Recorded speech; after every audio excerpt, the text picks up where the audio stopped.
오늘 우리가 함께 은혜를 나누는 이 본문은 출애굽기 15장인데요. 정말 당연한 말이지만 15장은 14장 다음에 있잖아요. 그러니까 15장은 14장의 일과 깊은 연관이 있다는 그런 얘기가 됩니다. 그렇다고 한다면 14장에는 무슨 사건이 있었고 15장은 그 사건과 어떤 연관이 있을까요?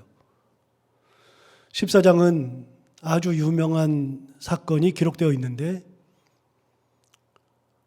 너무나도 유명한 사건, 바로 홍해를 가르고 이스라엘 백성들이 홍해를 건넌 사건, 그리고 이스라엘 백성들이 다 건넌 후에 애굽의 군인들이 따라 건너다가 모두 물에 수장되어 죽음을 맞이한 장면 등이 기록되어 있습니다. 그러니까 14장에는 이 세상에서는 다시는 일어날 수 없는 인류의 역사에 있어서 단 한 번밖에 일어나지 않았던 그 사건이 기록되어 있는 것입니다. 그 홍해가 갈라지고 이스라엘 백성들이 건너고 애굽의 군인들이 들어가다가 수장되는 그 사건을 다 기록한 후에 결론으로 14장 30절과 31절에 귀한 내용을 적어놓고 있는데 14장 30절, 31절 그러면 14장이 끝나는데요. 14장 30절에 이렇게 기록하고 있습니다. 그날에 여호와께서 이같이 이스라엘을 애굽 사람의 손에서 구원하시매 이스라엘이 바닷가에서 애굽 사람들이 죽어 있는 것을 보았더라. 이게 결론입니다. 여러분 아무것도 아닌 것 같지요? 그날에 여호와께서 이같이 이스라엘을 애굽 사람의 손에서 구원하셨다.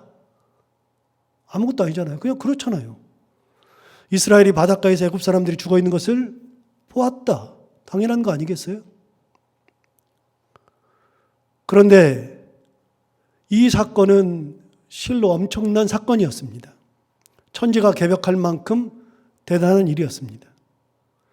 430년간이나 종살이를 했었고 이스라엘 백성들에게 애굽 사람들은 공포의 대상이었고 단 한 번도 애굽 사람들을 어떻게 해보겠다는 생각조차도 못하고 살았던 사람들이 이스라엘 사람들입니다.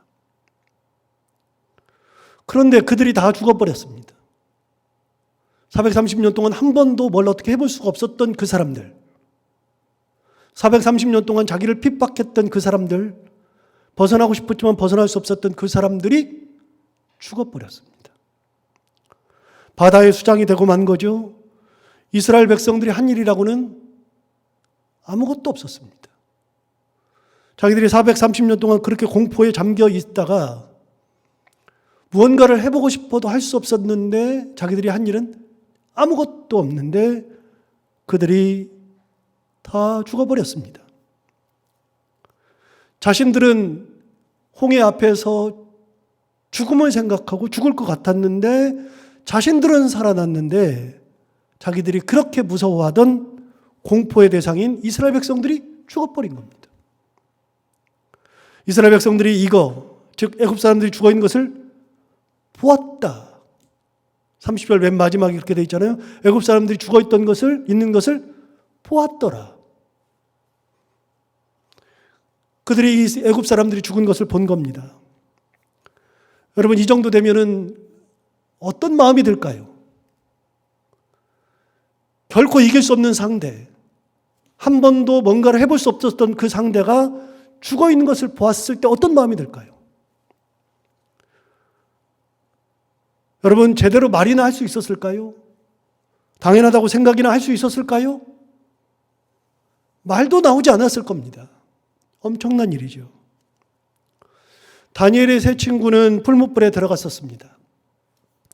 당시 바벨론 왕 느부갓네살은 자기 신상을 만들어 놓고 누구든지 그 신상 앞에 절하라고 했을 때 다니엘의 세 친구들은 그 명령을 거부하고 결국 풀무불에 들어가게 된 거죠. 너무 화가 난 왕은 풀무불을 7배나 더 세게 만들어서 그들을 불에 던져서 들어가는 즉시 타 죽게 만들었는데 그래서 세 친구들을 잡아서 던지는 사람들이 불에 들어가지도 않고 던지다가 타 죽었을 정도로 그렇게 센 불에 들어갔습니다. 그런데 여러분 놀라운 일이 벌어졌죠. 풀무불에 들어간 세 친구들이 거기에 들어가자마자 다 죽은 것이 아니라 놀랍게도 불 속을 걸어 다니고 있었습니다. 그것도 셋이 아니라 넷이서 말이죠. 믿기지 않는 장면을 보았던 느부갓네살 왕과 그 신하들의 마음은 어땠을까요? 다니엘의 세 친구들이 거기서 걸어 나왔습니다. 걸어 나왔을 때 왕과 신하들이 그들을 보고 어떤 마음이 들었을까요? 이거는 말도 안 되는 일이 일어난 거 아니겠습니까? 아무 말 못하는 겁니다. 말할 수가 없습니다. 놀라운 것은 예상을 해야 놀라기라도 하는데 이거는 놀랄 수 있는 것조차도 안 됩니다. 엄청난 일이 일어난 겁니다. 그런데 여러분, 이 사건, 다니엘의 세 친구의 그 사건과 홍해 사건은 완전히 또 다른 놀라움입니다.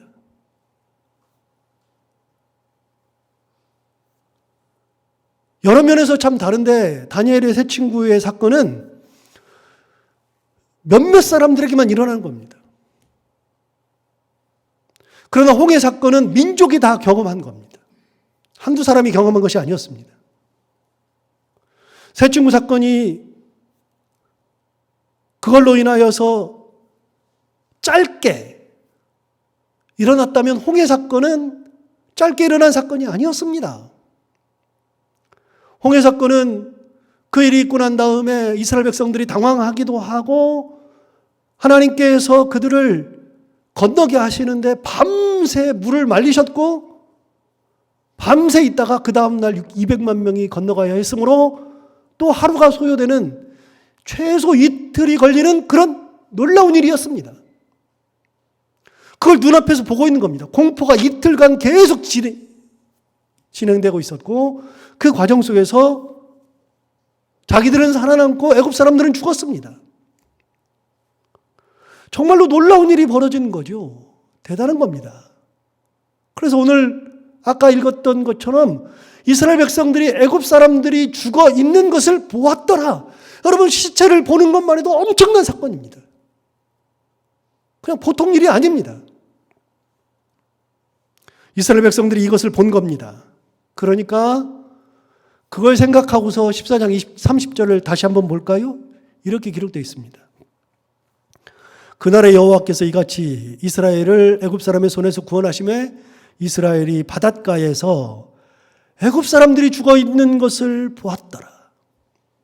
예, 이게 그냥 기록되어 있는 게 아니라 대단한 겁니다. 계속해서 31절을 볼까요? 홍해 사건의 결말입니다. 이스라엘이 여호와께서 애굽 사람들에게 행하신 그 큰 능력을 보았으므로 백성이 여호와를 경외하며 여호와와 그의 종 모세를 믿었더라. 결론이 두 가지입니다. 하나님의 그 큰 능력을 보았기 때문에 두 가지가 이루어진 겁니다. 첫 번째는 백성이 여호와를 경외하였다. 두 번째, 그 백성이 여호와와 그의 종 모세를 믿었다.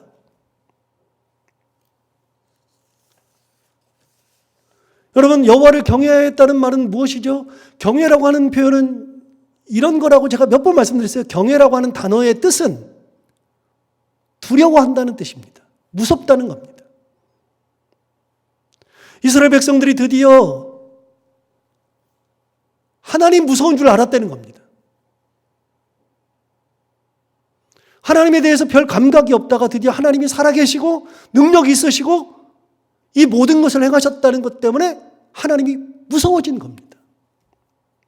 여러분, 무서운 거는 그냥 진짜 무서운 사람, 그래서 뭐 그 옆에 가기도 힘든 그런 무서움이 있는가 하면 그런 무서움이 아니라 저분이 나를 사랑하는 줄 알아요. 은혜 주는 거 알아요.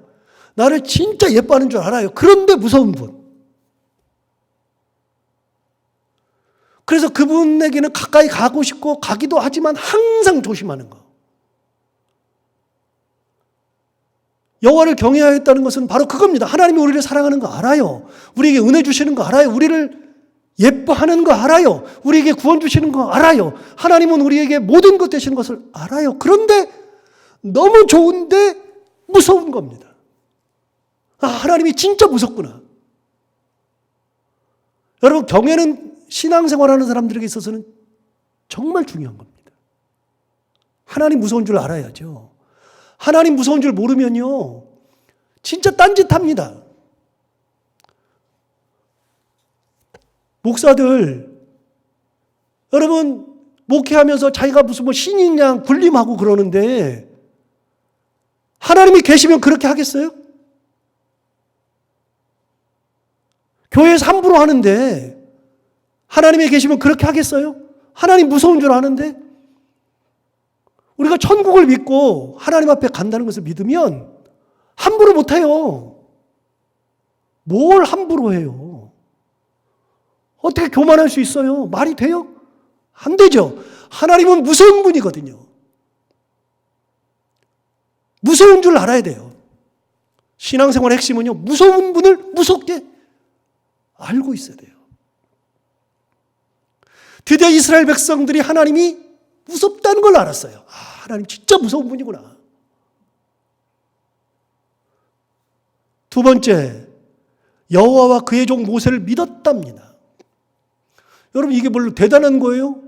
당연히 하나님 믿었겠죠. 모세를 믿었겠죠.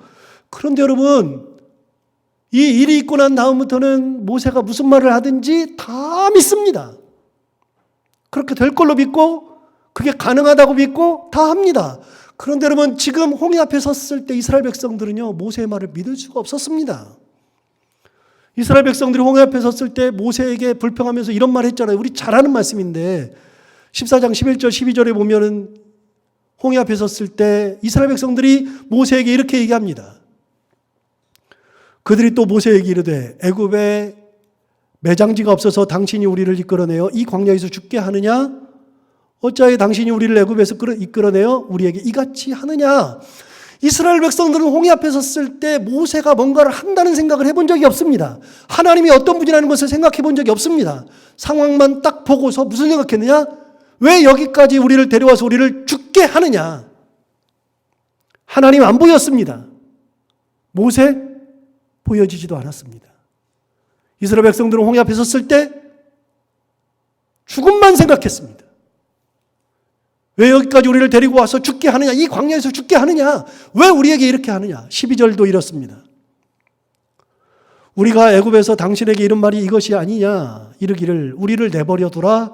우리가 애굽 사람을 섬길 것이라 하지 아니하더냐? 애굽 사람을 섬기는 것이 광야에서 죽는 것보다 낫겠노라. 옛날 얘기까지 꺼냈습니다. 우리가 애굽에 있을 때 우리 좀 내버려 두라고 하지 않았더냐? 근데 왜 굳이 우리를 여기까지 데리고 와서 이 광야에서 우리를 죽게 하느냐? 또 얘기하죠. 11절 12절에 계속 얘기 나오는 게 뭐예요? 왜 우리를 죽게 하느냐? 그 어려움이 있을 때 하나님이 안 보입니다. 모세의 말 들어오지 않습니다. 하나님이 뭔가를 한다는 생각을 해본 적이 없습니다. 모세가 뭔가를 할 수 있다는 것을 생각해 본 적이 없습니다. 그들은 하나님을 생각하지 않았고 모세가 원망스러웠을 뿐이죠. 왜요? 대책이 없으니까요. 그들은 그래서 오로지 죽는 것만 생각했을 뿐이었습니다. 그렇게 죽을 것 같은 생각이 드는 순간 희망이 사라지고 미칠 것 같은 마음에 어찌할 바를 모르게 되죠. 여러분, 공포심이라는 게 그런 거예요. 아무것도 아닌데요. 갑자기 무서운 마음이 확 들어오면 그러면 그 방에 못 들어가요. 여러분, 공포심이 딱 들어오면 아무것도 못해요. 막 죽을 것 같아요. 희망이 사라지면요, 죽음밖에 생각이 안 나는 거예요. 하나님이 보이지 않으면 죽음이 생각나는 겁니다. 이스라엘 백성들이 죽음을 생각하잖아요. 하나님이 보이지 않잖아요. 이때 모세가 제가 성경에서 가장 좋아하는 말씀을 합니다. 출애굽기 14장 13절 14절 13절을 보겠습니다. 모세가 백성에게 이르되 너희는 두려워하지 말고 가만히 서서 여호와께서 너희를 위하여 행하시는 구원을 보라. 구원을 보래요. 그러면서 뭐라 그러냐?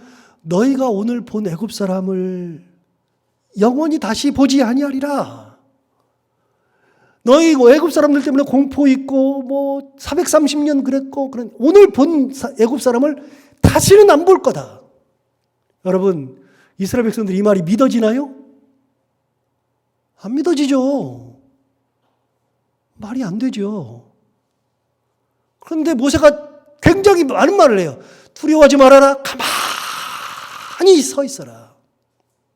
하나님께서 오늘 너희를 위하여 행하시는 구원을 보아라. 그러면서 마지막에 너희가 오늘 본 애굽 사람을 다시는 보지 않을 거다. 하나도 안 들어와요, 이 말이. 14절은 이렇습니다. 여호와께서 너희를 위하여 싸우시리니 너희는 가만히 있을지어다. 가만히 있으래요. 하나님께서 싸우시니까. 이렇게 말을 할 때 이스라엘 백성들은 어떤 생각이 들었을까요? 놀고 있네. 미쳤네. 여러분, 하나님이 안 계시면 놀고 있는 거예요. 미친 거예요. 하나님이 보일 때는 희망이 있는데 하나님이 안 보이면 절망이에요. 죽음이 앞에 있어요. 공포가 앞에 있어요. 미친 거예요. 놀고 있네. 그러지 않겠어요? 말이 되는 소리를 해라. 여기서 무슨 하나님이 무슨 일을 하셔. 우리는 이제 결론을 아니까, 홍해를 간 결론을 아니까 하나님이 일하시는 걸 아는데 그 자리에 있다고 생각해 봐봐요. 미친 거 아니에요? 저 미친 말 하는 거 아니에요? 놀고 있는 거 아니에요? 그런데 모세는 그렇게 말을 한 다음에 갑자기 지팡이를 들어서 바다를 가리켰습니다. 바다를 가리키니까 물이 쫙 갈라지지 않았다 그랬죠. 우리 홍해 사건 몇 번 말씀드려요. 지팡이로 바다를 가리키는 순간 물이 쫙 갈라지고서 길이 생긴 게 아니고 성경에는 밤새 말렸다고 되어 있습니다. 21절, 22절에 보면 그렇습니다. 14장 21절에 보면 이렇습니다. 모세가 바다 위로 손을 내밀매 여호와께서 큰 동풍이 밤새도록 바닷물을 물러가게 하시니 물이 갈라져 바다가 마른 땅이 되었더라. 여러분 보세요. 정확하게 얘기해요. 손을 내밀었을 때 큰 동풍이 이런 겁니다. 동풍이. 그 중동의 바람은요, 동풍이 아주 유명합니다. 그래서 그 동풍을 뭐라 그러냐? 전문 용어로 그 중동 사람들이 뭐라 그러냐면 시로코라 그래요. 시로코. 시로코가 분 겁니다. 모래바람입니다. 그 동풍은 이 동쪽에서 불어오는 모래바람이거든요. 그 모래바람이 쫙 부는데 모래가 엄청나게 날려와요. 모래바람이 부는데 그 동풍이 밤새도록 바닷물을 물러가게 하셨다. 그러더니 아침 되었을 때 물이 갈라져 바다가 마른 땅이 되었더라라고 되어 있잖아요. 22절에는 뭐라고 되어 있어요? 이스라엘 자손이 바다 가운데를 육지로 걸어가고 물은 그들의 좌우에 벽이 되어 있더라. 정확하게 얘기하잖아요. 여러분 이런 일을 경험했습니다. 이런 일을 경험하기 전에는 하나님을 믿을 수 없었습니다. 하나님 뭘 어떻게 하실까? 이 상황에서 뭘 하실까? 이런 것을 경험하기 전에는 하나님을 믿을 수 없죠. 모세의 말은 의미 없는 말이었습니다. 미친 말이었습니다. 모세는 미친 사람이었죠. 그런데 이런 일을 경험하고 나니까 갑자기 이제부터는 하나님의 능력을 무조건 믿는 겁니다. 경험하니까 믿는 겁니다. 경험이 안 되면 말도 안 되는 짓인데요. 그 놀라운 경험을 하고 나니까 이제부터는 하나님의 능력이 믿어지는 거예요. 하나님의 말씀이 믿어지는 겁니다. 모세가 했던 말이 믿어지는 겁니다. 그래서 여러분 아까 본문에 그랬잖아요. 여호와와 그의 종 모세 그들을 믿었다. 드디어 믿음이 생긴 거죠. 경험하고 나니까. 여러분 그래서 경험하고 난 다음에 믿음이 달라지는 겁니다. 예를 들어서 병에 걸렸다가 하나님의 은혜로 나았을 때의 믿음. 그러면 다른 사람들이 병에 걸렸을 때 뭐라고 얘기해줘요? 괜찮아. 하나님 살아계셔. 그런데 그 사람들은요. 그 말을 그렇지 하면서도 잘 못 믿어요. 그러나 이미 경험한 사람들은요. 확신을 가지고 얘기하는 거예요. 하나님 살아계셔. 하나님 역사하셔. 하나님 오늘도 구원하셔. 경험하고 난 다음에 믿음은 달라지는 겁니다. 저도 인생에 여러 굴곡을 걸었는데 아시다시피 저는 모태신앙이 아니었고 고등학교 1학년 때 미션스쿨에 입학을 하게 되면서부터 예수를 믿었으니까 제가 뭐 그래봐야 이제 한 40년 신앙생활 한 겁니다. 별로 많지도 않습니다.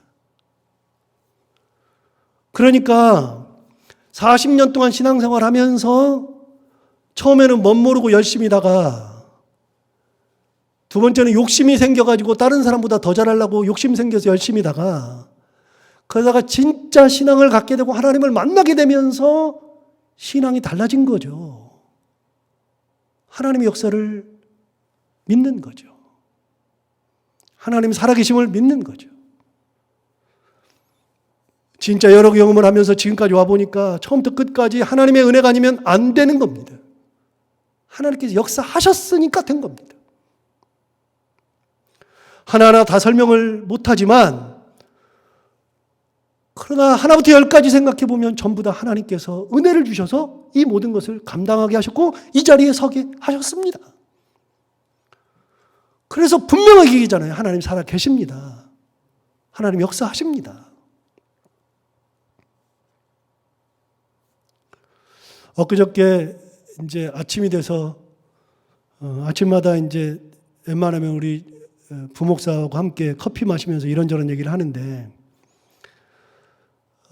어차피 요즘은 아시다시피 목회자들이 너무 많이 배출되어 가지고 교회가 그들을 다 수용하지 못하기 때문에 그들이 갈 데가 없어 가지고 신학교 졸업하고서 목회를 포기하는 분, 하다가 임지가 없어서 목회를 포기하는 분들이 많이 생겨서 그런 얘기를 이런저런 얘기를 하면서 우리 부목사 진로를 놓고서도 같이 이런저런 얘기를 했었습니다.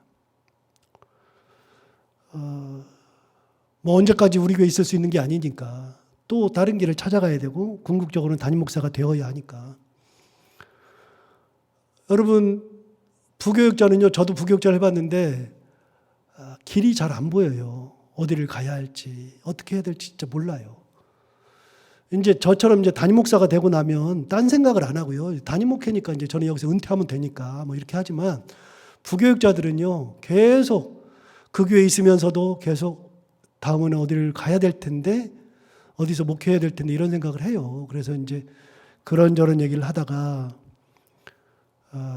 이제 이런저런 얘기를 이제 제가 하게 됐죠. 저희 때는 이런 고민을 많이 할 필요가 없었습니다. 그런데 저희 선배들은요, 저희보다도 고민을 더 안 했습니다. 왜냐하면 목회자가 거의 없었기 때문에 청빙을 할 때 어떻게 청빙하냐면, 여러분 청빙이라는 말은요, 이력서를 받아가지고 우리가 심사해서 그분을 뽑는 걸 청빙이라고 하지 않고 청빙이라는 말의 뜻은요, 그런 거 전혀 없이 가서 모셔오는 게 청빙이에요. 목회자 청빙합니다. 이거는 그렇게 할 때만 사실은 청빙이라는 단어를 쓰는 거예요.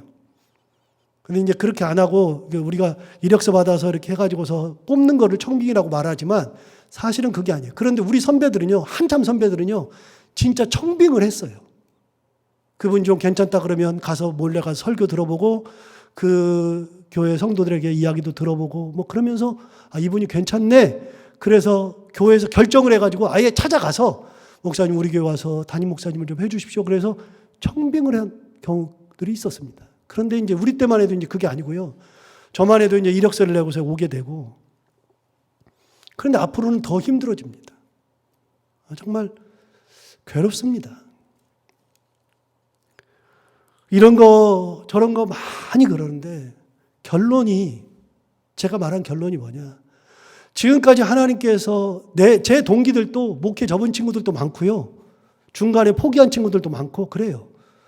제가 결론이 그랬습니다. 제 경험을 가지고 산 결론이 뭐냐면 그러네 저러네 해도 아무것도 염려하지 말고 하나님 앞에 기도하고 끝까지 하나님의 은혜를 구하고 하나님께서 원하시는 목회자가 되고 하나님의 뜻을 가진, 하나님의 마음을 가진 목회자가 되면 하나님께서 그 길은 인도하신다. 여러분 저는 가장 이거는 당연하면서도 듣기 좀 힘들었던 말이, 제가 영락교육에 있을 때 담임 목사님이 매번 이렇게 말씀하셨어요. 본인 아버님이 목사님이셨는데 본인이 임지를 정할 때 아버지가 단 한 번도 임지를 정해놓고 여기 가라 저기 가라 해본 적이 없다는 거예요. 자기가 임지 갈 때 아버지가 알아봐 준 적이 없다는 거예요. 자기도 어려움이 있어가지고서 교회에서 뭐 여러 얘기를 하면서 뭐 유학도 그래서 가게 됐고, 유학도 갔다가 오게 됐는데 이렇게 해서 이 교회를 가게 됐고, 뭐 그 교회에서 영락교회 오게 된 이야기도 쭉 하시면서 하시는 말씀이 뭐냐면, 결론이 뭐냐면, 나도 여러분들의 임지를 정해주지 않습니다. 이게 결론이에요. 듣는 우리는, 다른 교회 목사님들은 잘만 정해주더만, 듣는 우리는 짜증나요, 자꾸. 아니, 본인이 여기저기서 이런저런 얘기도 듣고, 뭐, 누가 추천해달라고도 하는데, 추천도 안 해줘요. 뭐라 그러냐면, 여러분이 기도하고, 여러분이 가야 하나님의 살아계심을 느낍니다. 내가 하면 내가 하나님 자리를 대신하는 거니까, 안 된다는 거예요. 나는 하나님의 역할을 대신하면 안 되는 거고, 하나님이 여러분들의 길을 인도하셔야 되는 거니까, 여러분이 기도하고 여러분이 하나님과 은혜를 나누는 가운데 하나님의 인도를 따라 가야지 그게 목사라는 거예요. 맞는 말인데 기분은 엄청 나빠요. 여러분, 그런데 저도 똑같은 생각이에요. 제가 경험해 보니까 하나님께서 결국은 인도하셔요. 살아 계셔요. 경험을 하고 나니까 이렇게 자신 있게 얘기하는 거 아닙니까? 말씀드렸었잖아요. 제가 유학을 해보니까 진짜 만나가 있더라고요. 시화 때마다 하나님께서 역사하시는 그 만나가 있어요.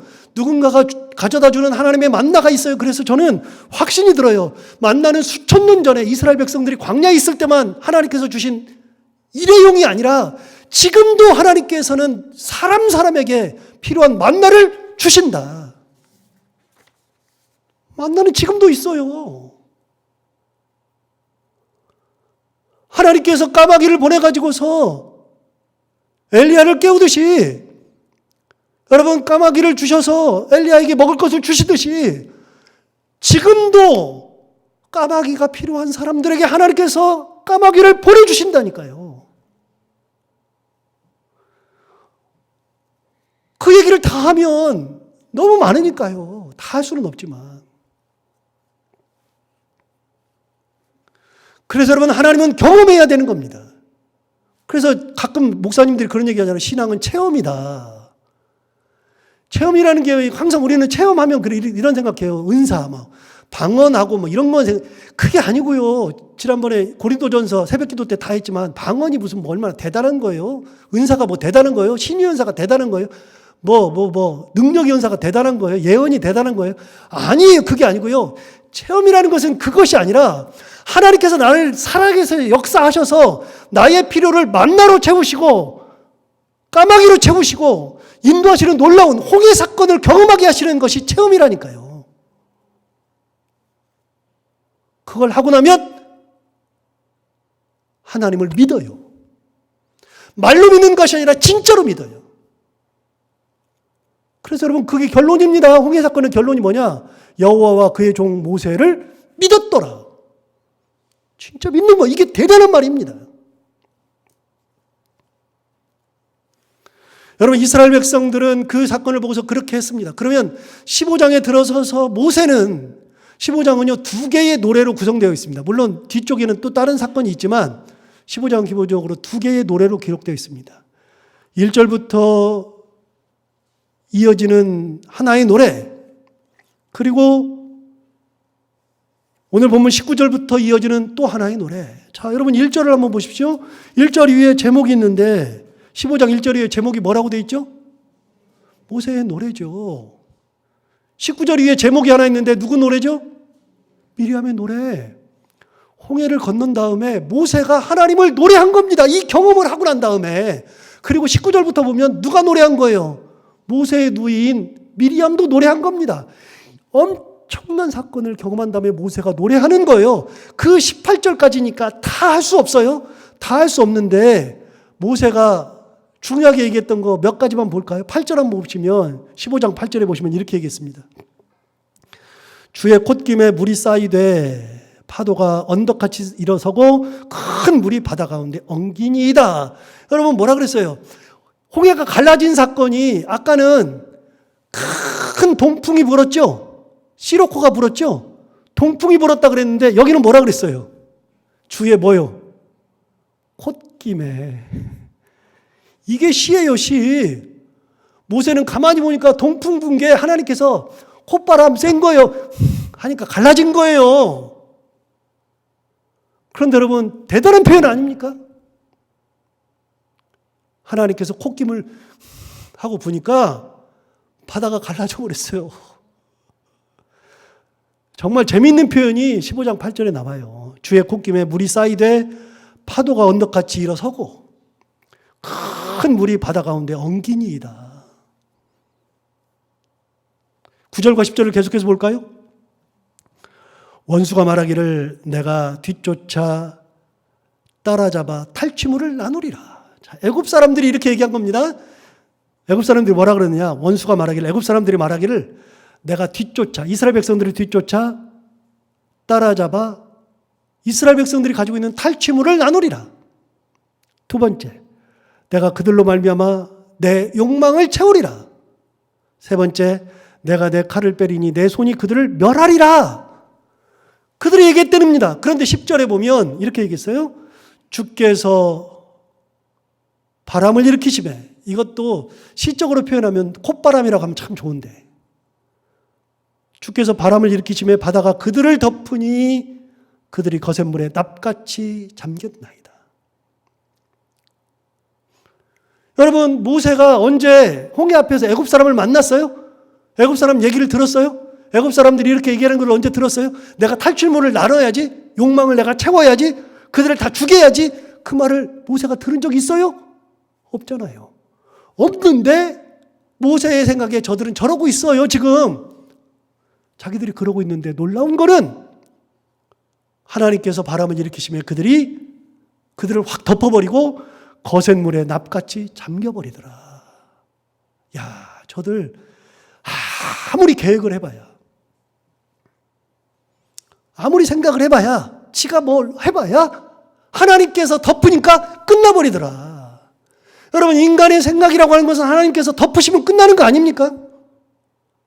하나님께서 이스라엘 백성들을 끌어당겨야 사는 거 아닙니까? 내가 건너가야지 그럼 건너가지는 겁니까? 나 살아야지 그럼 사라지는 겁니까? 아니요, 하나님께서 은혜 주셔야지, 건너가고 은혜 주셔야지 사는 거예요. 여러분, 내가 저들을 다 죽여야지 그러면 내가 죽일 수 있습니까? 탈취물을 뺏어야지 그럼 빨리 탈취물을 뺏을 수 있습니까? 계획이야 누가 못해요. 그런 생각 다 하지만 하나님께서 물로 확 덮어버리면 끝나버리는 거예요. 모세가 보니까 그랬습니다. 그런데 여러분 10절에 아까 뭐라 그랬냐면 이렇게 얘기했어요. 10절을 보시면 주께서 바람을 일으키시며 바다가 그들을 덮으니 그들이 거센 물에 어떻게 됐다고요? 납같이 잠겼나이다. 해녀들이 물질을 할 때, 여러분 가만히 보세요. 해녀들이 물질할 때 이제 그 잠수복을 입고 이렇게 입고 여기만 나오게 하고 여기 이제 안경 쓰고 해녀들이 물질하러 들어가죠. 그런데 여러분 물질하러 들어갈 때 이 벨트 하듯이 여기에다가 뭘 이렇게 달아요. 주렁주렁 달아요. 뭘 달아요? 납 달아요. 왜요? 기본적으로요, 바다에서는요, 빠져 죽진 않아요. 깊은 물속으로 들어갈 수가 없어요, 인간은. 인간은 공기를 머금고 있기 때문에, 숨을 쉬기 때문에 공기가 들어오는 순간에 바닷물은 염도가 있어서 절대로 빠지지 않아요. 약간의 잠길 뿐이지. 그래서 납덩어리를 주렁주렁 메고 갑니다. 얼마나 무거운지 모릅니다. 그래야지 잠수가 가능한 거예요. 그리고 숨을 다 내쉬면, 그러면은 납덩어리가 무거워도 사람이 뜨는 거예요, 이게. 납을 달아야지만 들어가요. 그런데 여러분, 사람은 납덩어리를 달아야 들어가지만, 납덩어리는요, 그냥 물에다 놓으면 그냥 잠기는 거예요, 이게. 가만히 보니까, 모세가 보니까 애굽 사람들은요, 납덩이처럼 물에 확 잠겨버리는 거예요. 이게 사람인데. 이게 모세의 노래입니다. 더 많습니다. 모세의 노래를 다 하면은 참 재밌는데 다 할 수는 없고요. 이게 모세의 노래가 1절부터 18절에 나오는데 1절에 모세가 노래하는 것을 뭐라고 시작하나 한번 볼까요? 1절을 한번 보세요. 모세의 노래 핵심입니다. 이때에 모세와 이스라엘 자손이 이 노래로 여호와께 노래하니 일러스되, 이제 여기 이제 그다음부터가 이제 노래입니다. 처음이 뭐냐? 내가 여호와를 찬송하리니 그는 높고 영화로우심이요 말과 긋한 자를 바다에 던지셨음이로다. 첫 마디가 뭐예요? 내가 여호와를 뭐 한다고요? 찬송한다. 뭐가 나와요 도대체? 뭔 말이 필요해요? 하나님 찬송밖에 생각 더 나요? 첫 마디가 뭐냐? 내가 여호와를 찬송하리니. 하나님을 찬송하는 게 시켜서 나오는 게 아니고요. 그 놀라운 사건을 보고 나니까 하나님이 진짜 살아계셔요. 너무나도 감사해요. 그러니까 내 마음속에 우러나와서 하나님을 찬송하는 겁니다. 우러나오는 찬송. 1절은 굉장히 중요합니다. 항상 말씀드려요. 시를 볼 때 1절이 중요하다고 그랬어요. 항상. 편지도 1절이 중요하다고 그랬어요. 설교도 처음이 중요한 겁니다. 1절에 뭐라고 그랬어요? 내가 여호와를 찬송하리로다. 그는 높고 영화로우시며 말과 긋한 자를 바다에 던지셨음이로다. 그러면서 찬양을 쫙 했습니다. 18절까지. 자, 미리암은 뭐라고 노래했을까요? 오늘 본문이 미리암의 감사 찬송인데 미리암은 도대체 뭐라고 노래할까요? 20절은 19절은 그냥 넘어가고요. 그 앞에 내용이니까 20절에 이렇게 되어 있습니다. 아론의 누이 선지자 미리암이 손에 소고를 잡음에 모든 여인도 그를 따라 나오며 소고를 잡고 춤추니 그랬죠. 자, 모세가 노래할 때 미리암이 소고를 잡고 막 나왔어요. 그러니까 다른 여인들도 막 따라 나와서 소고 잡고 같이 춤추는 겁니다. 이제 너무 좋아서 춤추는 겁니다. 춤을 출 때 미리암이 드디어 찬양을 합니다. 딱 한 절 찬양합니다. 21절. 21절에서 딱 한 절 찬송합니다. 자, 미리암이 도대체 뭐라고 노래하나 볼까요? 21절. 미리암이 그들에게 화답하 이르되. 첫 번째가 뭐라고요? 너희는 여호와를 뭐 하라고요?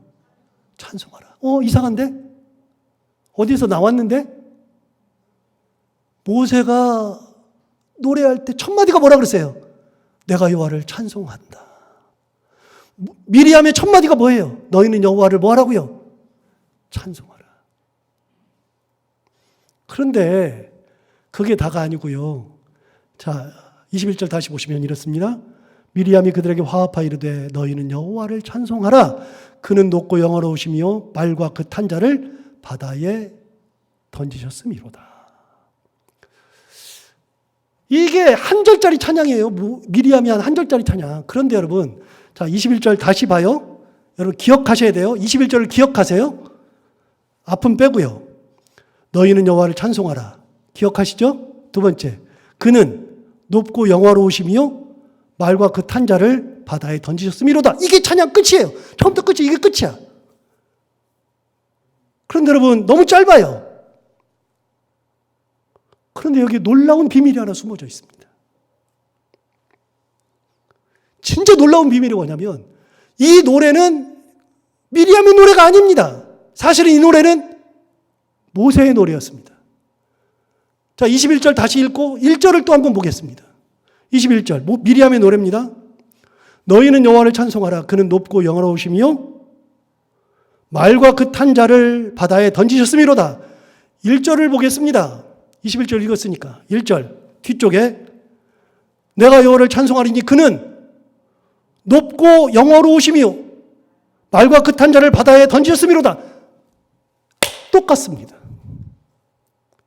모세 노래 1절과 미리암 노래 그 한 절짜리 찬송이 똑같습니다. 여기에 비밀이 있습니다. 여러분, 미리암의 노래는 새로운 것이 아니고요. 이 노래는 모세의 노래를 그대로 뺏긴 겁니다. 저작권법 위반이죠. 이거 돈 내고서 이렇게 해야 되는데 저작권법 위반 아닙니까?